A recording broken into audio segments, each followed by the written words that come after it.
everybody, hope you're having a good day. This video is going to be about doing your first 100-mile distance race.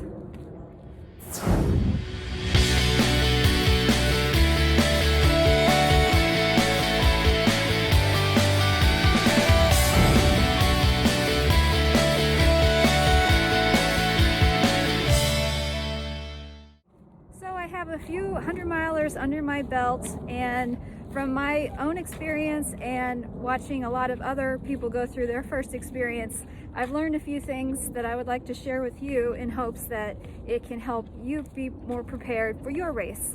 So that is what this video is going to be primarily about. So congratulations, first of all, on wanting to do your first 100-mile distance race. It's an experience that is absolutely amazing. You're guaranteed to have some super big highs and super big lows. So you got to be prepared for anything. So first things first, choosing a race. If you're choosing your first 100-miler, you want to be sure that, first of all, it's in a location that is fun, that you want to go and explore, whether it be primarily in the mountains or on a trail, or even more of a flat area. Choose your location. Second, for your first 100-miler, I would consider the time. Each race has a different amount of allotted time that they give you, and that can be very important, especially for your first one. Unless you're a super fast elite runner, you want to have plenty of time so that you can get into your race and enjoy the experience, in my opinion. So all of this stuff is just from my experience and what I've learned along the way, so take with it what you will and disregard the rest. So look at the time that they allow. For your first one, try to choose one, if you can, with at least 30 hours of allotted time to do your race. Also consider the elevation gain of your race. That's going to be very important. Unless you are used to heavy steep climbs and lots of elevation gain, that can really throw you for a loop on your first one. So see how much elevation gain you have and the time frame that you have to do it. And so then you can start training for it. So I personally did not follow any kind of training plan. I just kind of went with how I felt and my body felt. I was running consistently. I would do a lot of hill work. I would do long distance runs. Before I did my first 100-miler, I did a 60-mile training run on the beach, because my first 100-mile race, which I made the mistake of choosing one that with a time frame of 27 hours, which was very tough. I don't recommend it. I completed it and finished it, but it was a challenge, to tell you. And the whole thing was on the beach and on the sand. So I did a 60-mile training run. I felt pretty good and confident with that. And that was the longest distance that I did before doing a 100-miler. In your training, it's great to follow a plan. It's great to have a coach, however you want to approach it. Some things that I would consider doing as part of your training is back-to-back long runs. Meaning, go out one day and do anywhere, 40, 50-mile run. The next day, get up, go out and do a 20 or 30-mile run. The next day, go out and do maybe a 20 or 15-mile run. Back-to-back training runs. I would do that a couple times before a race, and that seemed to prepare my mind and my body for the grueling 100-mile distance that you'll be going through. So that helped a lot. Also, if I felt that I needed more power in my legs, I would go and hit the hills and do a lot of hill work. If I felt a little insecure and worried about the distance, I would go out and do a long run so that I felt confident and knew I could do it and keep going, keep pushing. So definitely consider those things if you want to sign up for a 100-miler. Another thing that I made a priority was my abs and ab work. I have a bad lower back. I've always had low back pain. I've got a herniated disc. and a ruptured disc, my L4 and L5 from many years ago. So I have struggled with back pain from time to time. So when I'm doing these long distance runs, training runs, or races, my lower back had been a significant issue in the past. But once I started focusing on my core, all my low back problems went away, and I could do a whole race without any problems at all. I did not know the significance of having a strong core, and that's very helpful. So even if you can't get in a workout one day, try to do your ab routine or a short ab routine just to keep your core strong. That helps a lot. So that would be a good thing to do and consider. Another thing is just preparing for the race, preparing mentally and preparing your body. One thing that I did was vitamins. I don't take any vitamins consistently. I should, and I try to, but I honestly don't. But before a race, I will try to have a lot more greens. I'll take a moringa supplement, turmeric, and especially for a woman, you need to consider taking some iron. Doing these long training runs and these long races, I have run into issues where my iron got very low. So, and that was a big problem. It really depletes your energy completely. I went to the doctor, had blood work done, and my iron was really low. So, and that's an easy fix. You just take an iron supplement, take it with food, because on an empty stomach, you'll get very sick. And that helps significantly. So before a race, I am sure to take a few iron supplements, or you can eat a lot of spinach, kale, or foods rich in iron. That works too. But just keep up on your vitamins. Whatever vitamins that you take, be sure that you do that. That would be helpful. You got to get your mind right and ready. These races are tough. No matter what and who you are, you're going to hit some tough times out there. No matter what the circumstances. I have been to races where the weather was supposed to be perfect and wonderful, and we've had just severe weather, crazy weather, and I've raced in all kinds of weather. So you need to be ready for anything. No matter what the conditions or what the weather says, I always bring rain gear, no matter what. You can always use your rain gear as an extra layer if you need to. It does get cold at night in a lot of places, even in the middle of summer. So always have rain gear, always have some layers. You're usually given the option of some drop bags during the race, and throw some extra layers in there, even if it's just like a beanie hat, a neck gaiter or a buff, and a long sleeve pullover, whatever you can. Even if you don't use it, at least you have it in case you need it. More often than not, I have had to use stuff in my drop bags to layer up, especially if you take a break and you're not cold at the time, but you will get cold if you sit still for a while. I've seen this happen over and over, especially, well, I did a race recently, and it rained almost the entire race. So almost 28 straight hours. I mean, we only had like an hour or two break of not raining. It went from heavy rain to light rain to drizzling to heavy rain. It was crazy. And I saw a lot of people out there without layers. They were getting really cold, hypothermic, and that cost them the race. They had to stop. Of course, that's legitimate, but if you can prevent it or avoid it, that would be great. So bring rain gear, bring extra layers, even if you don't think you're gonna need it, you just may. So have that prepared and ready.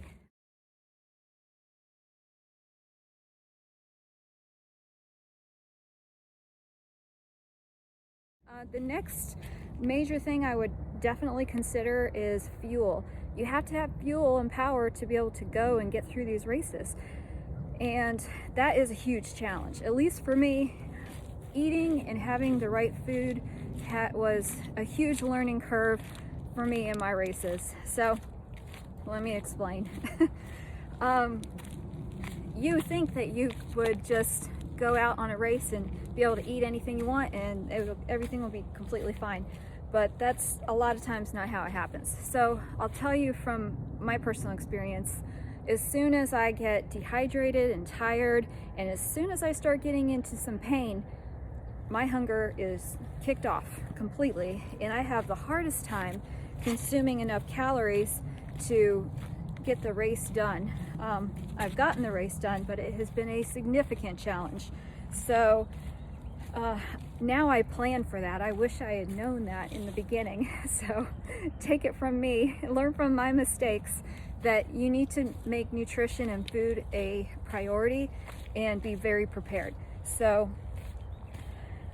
what you train, definitely try it out and train with it before you race with it. For example, goo doesn't work with my stomach or with my body whatsoever. And I learned the hard way on a race that was not too easy and good for me to do. That would have been helpful if I had tried that out more on a training run and learned that before, so I didn't have to learn during a race. Find things out like that. See what you can eat. Do these training runs in the heat and see what's appetizing, what you can get down. It's not easy to eat when you're really hot, so try to see what works for you. I like bars a lot, like Belvita bars, Fig Newton bars, sometimes Cliff bars, but that's hit and miss. I personally, when I'm racing, I like solid food, so my go-to food is a sandwich. I like turkey sandwiches with cheese and tomatoes and lettuce, and that's it. And I can eat that for the whole race, and sometimes I will get 2 large sandwiches and I'll just munch on that for the whole duration of the race. That's what works for me, and I've tried it many times to make sure that works. I've also tried wraps with like chicken and rice. That seems to work well. I've used burritos, easy to heat up and have them ready. Have them in your drop bag in case you want them. Don't count on the aid stations always having, first of all, having food or having the food that you want. Many times, especially since I'm a slow, steady runner, many times I've gotten to aid stations and they've either been out of food or they've had food I don't like at all. I hate mayonnaise. They put mayonnaise on everything, so I won't touch it. So that's been an issue. But a lot of times they'll have food that is usually always there. You always have some pretzels, some candy and oranges, stuff like that. But you cannot get through a whole race on oranges. You have to have more than that. And even if that's bringing it yourself or your crew, if you have a crew, making sure that they have it. I've also had tomato soup that I've brought. I don't mind eating that cold. Stuff like that. And also variety. What I think I would want to eat, I get out there and I have absolutely no appetite for it at all. So that's been a challenge. I learned that the hard way too. Bring a lot of different things that you think you may be able to consume. For example, if I was going to a super hot race like Mohican or Burning River or something like that, where you're gonna face, or Key West, that was a hot race, I would bring a variety of food. I would bring some sandwiches, watermelon, oranges, some grapes maybe. Then I would bring maybe a wrap or a burrito or a whole bunch of stuff. You can bring as much as you want, but have that variety, because who knows what happens. You may not want that sandwich, you may not want that soup, so you need to have something else that you can, like even Fig Newton bars or Snickers bars or whatever. Just be careful with the sugar. Having too much sugar, especially in the beginning of your race, you're going to have a high climb and then a pretty hard crash. So try to have more carb based if you can. So, or listen to your coach and see what they recommend. But for me, I prefer solid food. When I was doing the 200 milers for the Triple Crown, the aid stations were phenomenal, and they actually cooked us food. We had hamburgers and quesadillas and sandwiches and soup. We had lots of chips. So we had a significant meal, which was essential, or else we never would have made it through those 200-mile distances in the mountains or in Moab in the desert. So Food is important. If you're not fueling, then you're really going to lose your power out there. Trust me. And it's miserable. It's absolutely miserable when you get into a caloric deficit and have to try to catch up or get through the race. So have variety, have snacks with you. Oh, that was another thing I learned the hard way. Always have snacks on you. When I've done races where I planned to meet my crew, but then I was ahead of schedule and I had to keep going and miss them. And that got me into a dangerous place because I didn't bring any food. So doing a good portion of the race on nothing, very stupid thing to do. So always have, even if it's a baggie of Tailwind that you can add to your water, that's some calories. Throw in a couple extra bars into your pack, even if you don't think you're gonna need them. Better safe to have them than to not. And a lot of times you're gonna run into a runner, and I'm guilty of this, that need food or need help with calories, and you can offer them your bars. Or I had one runner, he was so generous. I was in a bad shape. I was feeling so dizzy. I felt like I was gonna pass out. I needed calories badly, and he gave me some of his Tailwind that he had as a stash in his pack in a plastic baggie, his emergency stash. He gave that to me, and I was able to get to the next aid station, and I was so thankful. And I vowed that from then on I would carry extra food so that I could help someone else. So at least this information hopefully can prepare you to be ready, because at some point you're going to need calories, and you need to have them on you, have them with your crew, have the variety. So that is important. Another thing I've seen out there that is a big problem with a lot of runners, and I've run into it myself, is chafing. You're gonna chafe out there, and everybody's got a different spot where they chafe. For women, well, for me, my worst spot is right in my armpits, so I hate that too. And it's painful, but you gotta, I've seen a lot of women will get chafing right between their thighs, in their butt area, a lot of men in their groin area, and I've seen it so bad that they have to quit. They have to quit and stop the race because the chafing is so painful. There's lots of different things out there you can use to combat that. I use coconut oil. It seems to work well for me and my body. That's what I like. And I'll even carry a little packet with me in my pack to reapply it if I have to. Vaseline works. What's that little rub-on? I'll look it up and I'll post the name of it. That you can, it's like a deodorant stick, and you can put that on there. That helps a lot. Also nut butter, they make a good product where you can combat chafing. It happens a lot, especially in the hotter races and the hotter climates when you're really perspiring a lot. So be ready for that. Have some stuff in your drop bag. I wish I could remember the name of it, but I will look it up and I will post it here. Be ready for chafing. It's gonna happen. It will knock you out of the race if it gets that bad. I mean, it'll rub your skin raw and you'll be bleeding. It could happen. So just be ready. Another thing that is a pretty big one is your mental state. These races are tough, and they're very tough mentally. I've seen a lot of people quit because of one issue or another in their mind.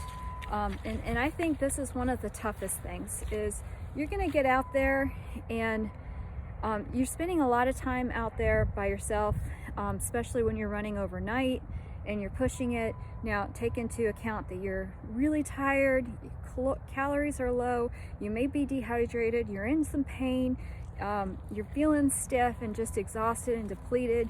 Your mind will go to some tough places. You'll feel very alone. At least at times I have felt quite alone out there.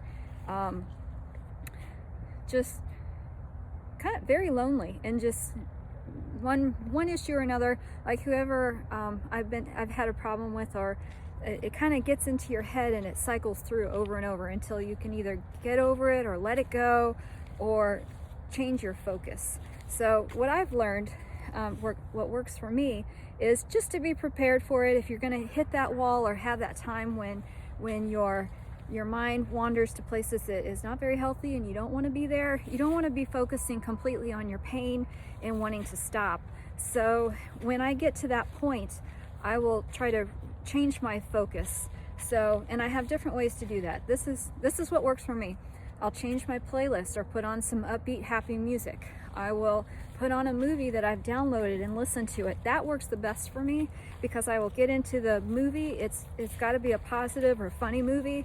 I like Meet the Fockers, 50 First Dates, Ever After, movies like that I've seen 100 times, and I know I can just listen to it and imagine the movie, but I also can get engaged with it mentally, and I find them funny and uplifting and light. So I've made the mistake of listening to some dramas before or some heavy movies, and that doesn't help. So choose your movies wisely. An audiobook, that would be good to get your mind focused on something else. But when you're really exhausted and tired, like when I'm at the end of a race and I just can't seem to concentrate very well on something else, like an audiobook, I will just listen to music, but I'll try to change up the music. Either I'll listen to something classical, or I'll have a playlist with my favorite songs on it and I'll listen to that. But have something ready to do that, or have your pacer ready to, I've had a pacer be with me for the last 10 miles of the race when I know I was going to be exhausted. That's helped a lot. You can have a conversation with them. You can kind of get your mind off of stuff. So just be prepared, be ready for that, so that you can overcome the mental challenges of these races, because they can be significant. They can be really tough. Oh, and I almost forgot the rookie mistake, the mistake that everybody's got to make at least once: starting out too fast. Oh my gosh, I've definitely done that more than once. When you get to the race, it's so exciting. Everybody's there, everybody's excited. The sun's about to come up, or whatever the case is, and I'm a morning person, so I'm just excited and happy in the morning anyway.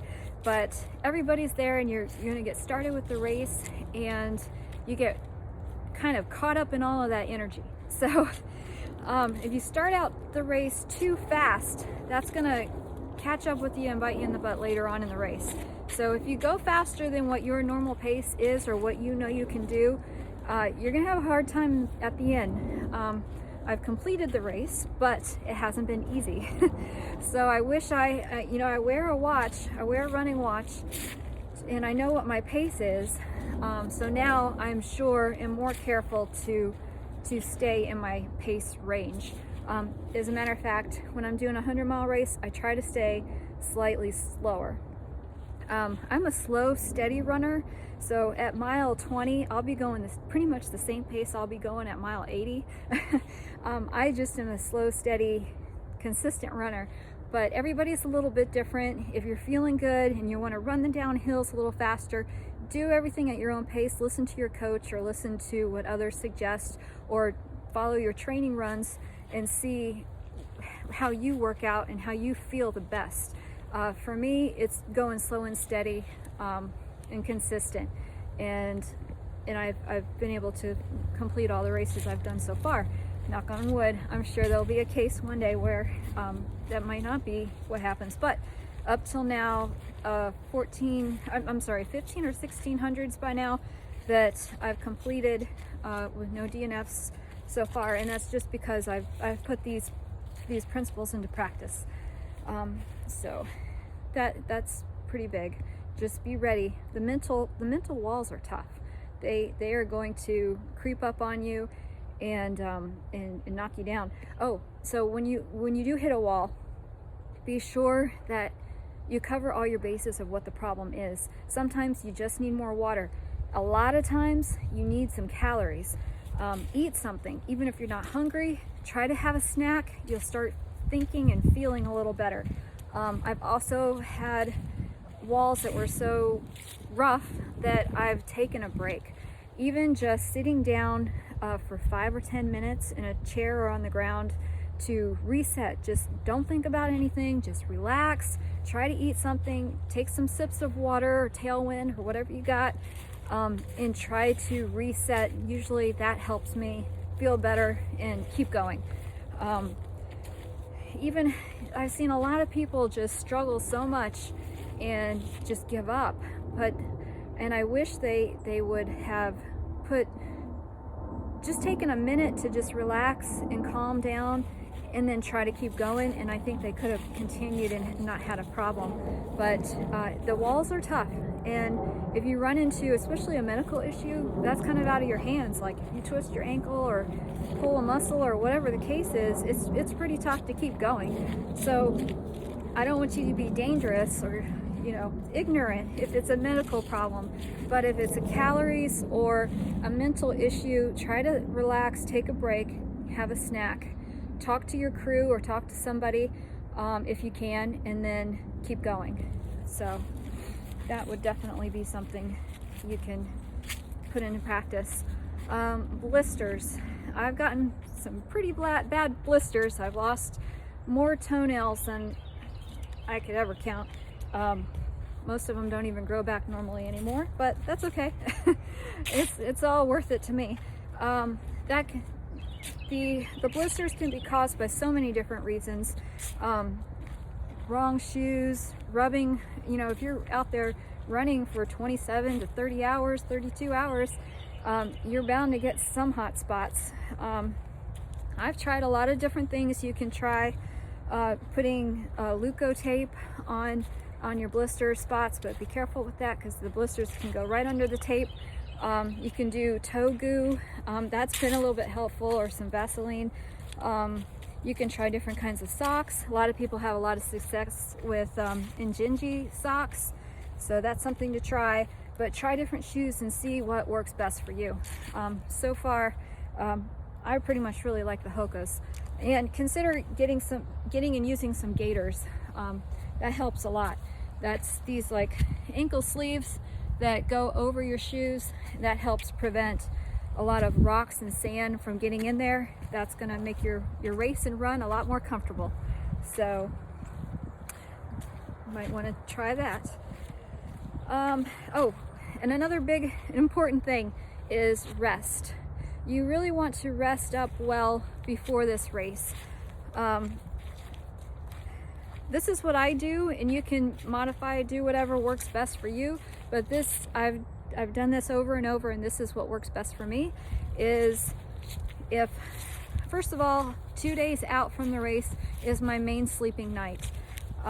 So if my race starts on Saturday, Thursday night is my priority of sleep. I will try to get as much sleep and hardest sleep as possible. That way, before the race, the night before on Friday, when I'm so excited and I'm laying in bed just telling myself, go to sleep, and I can't because I'm too excited to start the race, then it's okay because Thursday I've gotten a lot of sleep. So if a lot of these races are out of town or different states, so I'll have to travel. I will try to travel to my location on Thursday, spend the night, sleep hard, and then spend Friday relaxing, going for packet pickup, going over the course, getting some extra food and water, organizing my gear and gear bags, just taking it easy that day and being organized seems to really help me a lot. And then by the time I get to the race, the starting line, I'm very well rested and ready to go. One thing that works for me is, and you may want to give it a try, definitely try this before doing a race so you can see how your body reacts to it. But I don't take any kind of sleeping supplements, or besides vitamins, I don't take anything at all. But on Thursday night before so that I can get a good hard night's sleep, I'll take either a quarter to a third of a Unisom pill, and that knocks me out. That knocks me out hard, and I'm able, if I wake up, I'm able to go back to sleep and continue to get some hard rest. So you might want to try that just to get the best quality and hardest sleep as you can 2 nights before the race. And then Friday night, I consider it a bonus. Anything I can get that night is just icing on the cake. And usually, because I don't have to worry about it, I sleep just fine. And that has worked for me on multiple races. So see what works best for you, because I've seen that knock people out of the race as well, where they were traveling all day Friday, they hit traffic, or they hit a problem with their car as far as like flat tires and delays or whatever, and they were all stressed out and rushed, and then they didn't sleep well on Friday night, and then they get to the race and they're coming to the race with hardly any sleep, and they're already starting behind the ball, in my opinion, and they've really struggled. A lot of people not finished at all, because they weren't, they were not well rested enough to do the race. So that's what works for me. I would try different things, see what works best for you, see what strategy allows you to get the most amount of rest. So, yep. Let's see, that would be the main stuff. Consider having a crew or not having a crew. For me, I prefer not having one, but everyone's a little bit different. You do get lonely out there, so it is really nice to have a pacer, especially on your first one. You might want to consider that, but don't be afraid that if you do not have a pacer or a crew, that you can't do this race. The first 100-miler I did, and the second, I didn't have a pacer at all, and I almost preferred it because I was able to concentrate and really get into the race. And you rely on yourself when you need something rather than putting it onto a crew and almost putting the responsibility on them to help you and make you feel better. So and it's logistically, it's a lot less stress, but there's pros and cons to both, to having a crew and having a pacer and to not. I've done a whole video on it. I'll put a link below to that one, talking about having a crew, not having a crew, good and bad of both. So, but I prefer not to. Just seems to be a little bit easier for me, and I can concentrate and get into the race, have a pretty amazing experience. So I hope some of this information was useful for you. Again, congratulations on going to the 100-mile distance. It's really fun, really exciting. I've told a lot of my friends before, I feel like a 100-mile race is like a relationship. You know you're going to have highs and lows, you're going to learn a lot, you're going to be proud, you're going to see amazing things, you're going to go through a lot, good and bad, and you're going to come out at the end a better person. So I consider these races like a mini relationship, and I look forward to each one. I've learned so much from each one. Each one is so significantly and amazingly different, and it's totally worth going for it.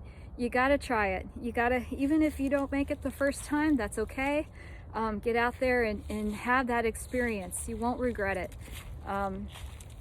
It's just great. I became hooked and I've gotten so much personal growth from each experience that it can be rather addicting. But if that's the worst of my addictions, then I think I'm all right.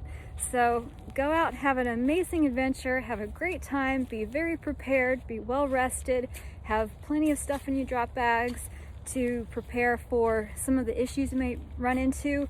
Mentally, get strong and tough, visualize what your race is going to be like, what it's going to feel like, and go out and have a blast. All right, have a great day.